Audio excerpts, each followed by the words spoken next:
And Sonny's had a few issues. One of them has been that he's had some issues out in public with people and also in the house. So tell us just briefly about what's happened. We've had Sonny for a few months. When we first got him, he was pretty well behaved, but after 3 weeks, he bit a dog trainer that came into the house unannounced. Okay, all right, that's unfortunate.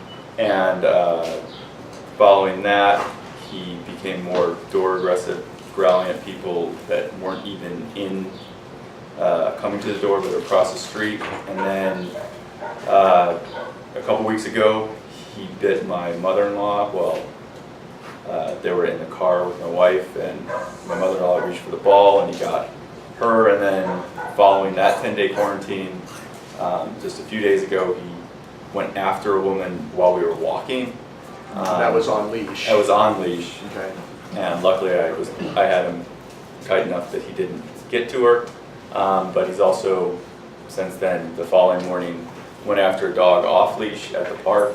That was when they were playing with a ball. It was like a group of dogs playing, right? Yeah. Okay. And so the aggressive and extreme behavior has become more regular and sort of escalating. And so it's come to the point where we need to have Sonny reset or relearn some things so that he's calm and safe and everybody else is safe with him. And that's sort of why we're here. Perfect.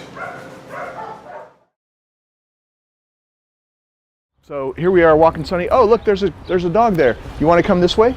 I gotta call the front desk. Okay. So we're gonna. That's cool. That's cool. We got you. So why don't you stay there? Because we're right here and we'll help you. You don't have to call them. We know you're here. So we got this right here. Okay. So there's a dog right there, and this dog is a little bit hyper and stressed out. She just went for a walk, and we have a dog here at this gate too. And Sonny is here, and we have somebody coming out here, which you'll see him in a minute. And we have trucks everywhere. So hey bud. Well, he was barking. Come on, Sonny, this way. Come on, buddy, this way. So all I didn't even say come. I'm just showing you how he is without the training because of all the stuff we've done, calling him come, like away from dogs so many times out here. Now he's desensitized to all these things. This dog here, can you walk a little bit closer for us, please? Right there. Just right there. Yeah. So see how Sonny sees the dog and the distraction? He's more likely to look at me and he gets paid.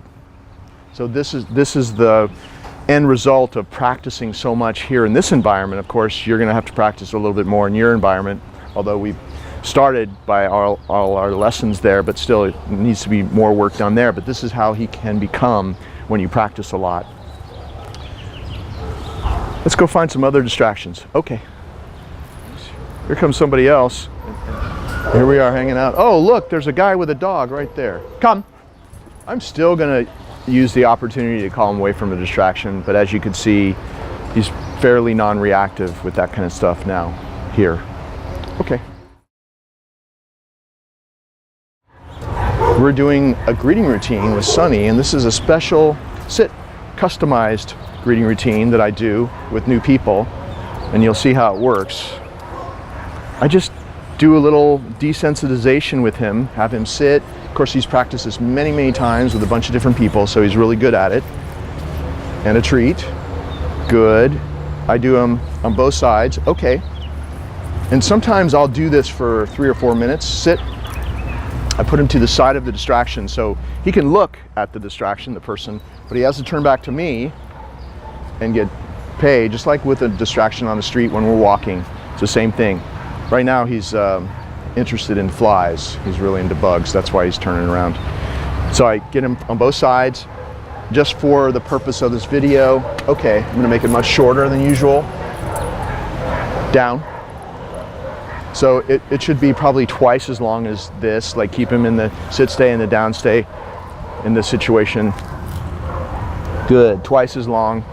And the down stay, walk around him too, of course. Walk around both ways, just the basic down stay. Good. And then of course, okay. And we have him down. And we do a down so that his left side gets the same exposure to the distraction. And he may look over there, but he has to turn back in front, turn away from the distraction. Good. Get a reward. Nope. Always watch that, because he still has a little thing where he anticipates he's about to get up and he'll jump the gun. So make sure he's not jumping the gun. Make sure he really waits until you say okay. And now we do the greeting routine. Sit. And this is a dog that wasn't good at first with this. And you have a treat. You send him over. Go say hi. Go. Take a treat. Yeah. Good boy. Come.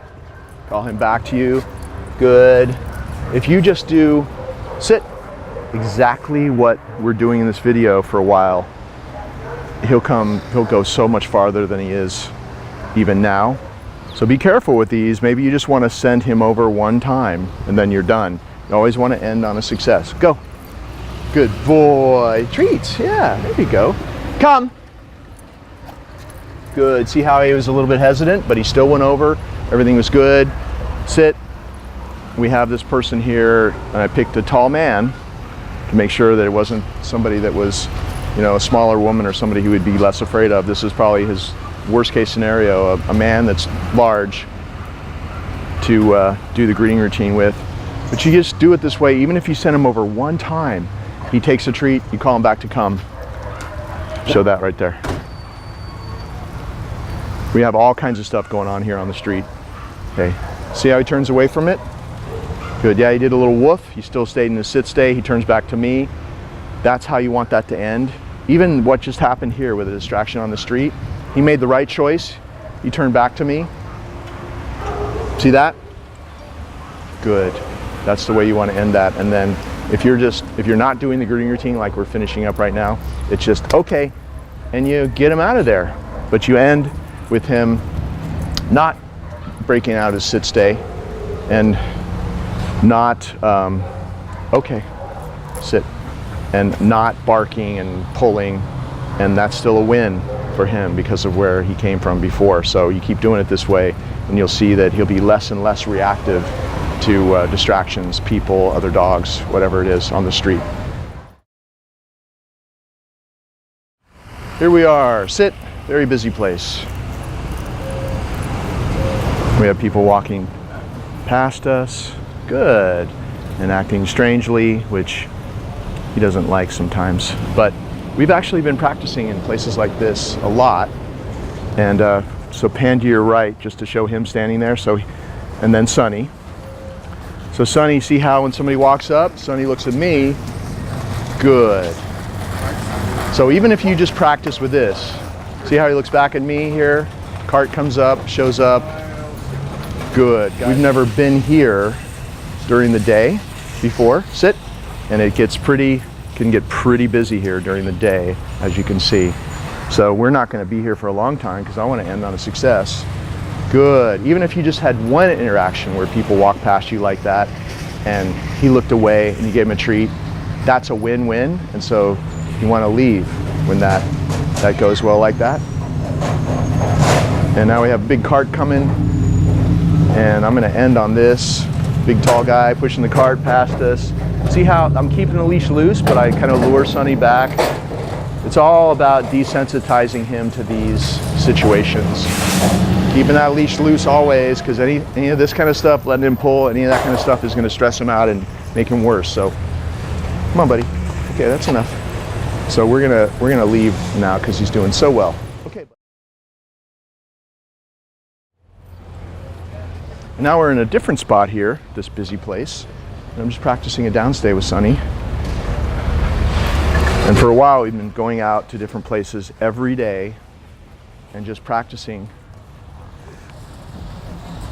Good. See how right as that person was coming past, I rewarded him. So you don't want to get him, no. You don't want to let him get excited and freaked out and then try to give him the food because it's too late. So it's all about preventative measures. So we got a couple of guys coming, treats. He pays attention to me and the treat instead of the people walking past. Good boy. It's tougher when he's in a downstay because being in a downstay is it's a much more vulnerable place to be. Okay. And so we just do the little downstays when there's this much activity, this very, very short interaction. You should walk past. Did you need to go past? So, remember, always end on a success. If you just do 1 or 2 minutes of this, you're okay. You're still going ahead. Please. And then you always want to leave while he's doing well. So short periods of time, end on a success. Every day gets a little bit better. Okay, bud, let's go. When I'm out on the street with Sonny, I'm always very careful to keep the leash loose. If I'm just having a regular easygoing walk with him and he's free, I always hold the leash, put the leash around my left hand and the loop around my wrist, because that way, even if you let go, it's still not going to come off. Even if you're looking this way and he decides he wants to chase a squirrel that way or whatever, you can't lose him. And then the right hand is free for the reward. So at any given moment, you have your go-to command, come, and you got the reward, good, and you grab that leash always, and then you have him. And you could see how he automatically turns to my left, but you could also get him away from something by turning into him. Always turn into him. If you're gonna go right, do a left turn to go right. See how that works? You're never pulling him. If you go like this, you're gonna drag him, he's gonna get stressed, he's gonna pull away from you. But if you do this, it's very dominant and the leash stays loose, and every time you do that, you get going in the way you wanna go a lot easier. And every time you do that, it's a little dose of dominance that makes him feel like, oh, this person's different, taking charge now, not dragging me around on a tight leash or any of that kind of stuff. So it's just a very healthy way to do things. And then you'll see later on, because you've done it so much, could just be in a couple months, he's at your side like glue, because that's the only way it ever happens, because of how you handle him. Later on, it becomes automatic for him. Just like already, some things have become automatic in the training, and you'll see that more and more if you continue doing it the way we've been doing it here. So always keep that leash loose. If you're walking him, let him pee, let him sniff, whatever he wants to do. Show that person behind us. And then show Sonny. He's such a good boy. He'll look at people. I just let him look that time, but normally, like in your neighborhood, when he looks at somebody, I want you to be right there. Come. Call him away, back away like that. Good. Do the whole move. Make sure that you're calling him away from every distraction, because to get him to the place he's at now here, it's been hundreds of recalls in the last couple of months or 6 weeks, whatever it's been that he's been with us. It's been a lot of them to get that new pattern in where he doesn't get excited when he sees a person, doesn't pull, doesn't bark most of the time now, or a dog, whatever the distraction is. So keep doing this, and he'll get less and less reactive, and you'll see he's not just ready to leap at somebody as soon as they show up like he used to be. Also, if you want to do some leash training stuff with him, there's a couple of things that I did for a while that would be really good for you to do. Sit, treat, good, left hand circles. Walk down the sidewalk, walk down the street. Okay, anywhere where you want to do this, where there's some space, and do left hand circle, sit. There are people behind the camera person. If he doesn't sit, see what I did?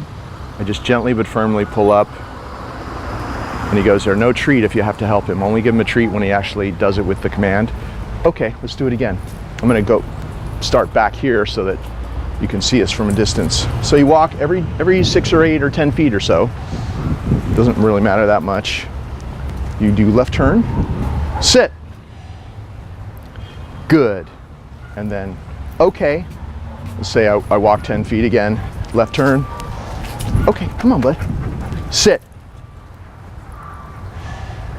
Good. And I would just do, in the beginning, when he was pulling more, I would just do like 6 or 8 of them in a row. That's how we start the walk. And then let's say this is the last one in that series of left-hand circles and sits. Go, he's free. And more just sniffing, looking around, whatever he wants to do. But of course, if he needs to go to the bathroom, let him go first and then start this stuff.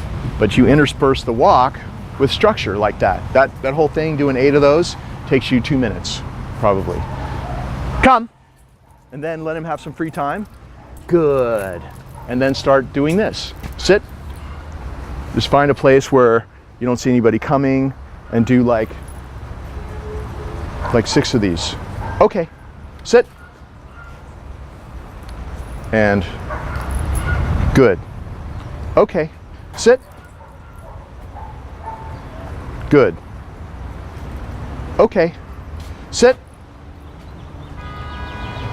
Good. I won't do 6 of them because we're going to run into the camera, but just do these consecutive sits. Every couple of feet you have him sit. It's great because, first of all, it's great for his sitting skills, of course, but also he has to, it's slowing him down with you out in public. He needs to slow down, as you know, because was really used to pulling. But this really helps because he starts anticipating he's just going to have to sit every 2 feet. He waits till you allow him to say, okay, sit, and then he's going to have to sit again. If he doesn't sit right away, you just pull up with a little bit of pressure. And over time, you won't even need to give him treats. Like right now, he does sits without treats. But for a while, I want you guys to give him, for a couple of weeks at least, once he's back with you, I want you to give him treats every time he sits or when he's down. And then do what I've done, which is to gradually phase it out. Like with sits, I only give him treats sometimes for sits. But he'll do it just automatically. I mean, he'll do it the first time I ask him to do it automatically with no treat now, because we pretty much phased the treats out for sit, and that's what you're going to do after in a couple of weeks as well. Start not giving him a treat every 3rd time, and then work up to every other time, and then you know, maybe just every 5th or 6th time he gets a treat, and then not at all later on, because it's just what he does. It's his purpose in life without the treats. You want to phase all the treats out for most things within 5 weeks, and we'll talk about the specific things you're going to keep doing, like come away from distractions out on the street. You're going to be using treats for a while, but for just your basic sits and downs and things like that, you don't need treats for that anymore after a few weeks, because he's going to be so good at it with you that you want to be using the rewards for the big situations, like the distractions out in public. Okay.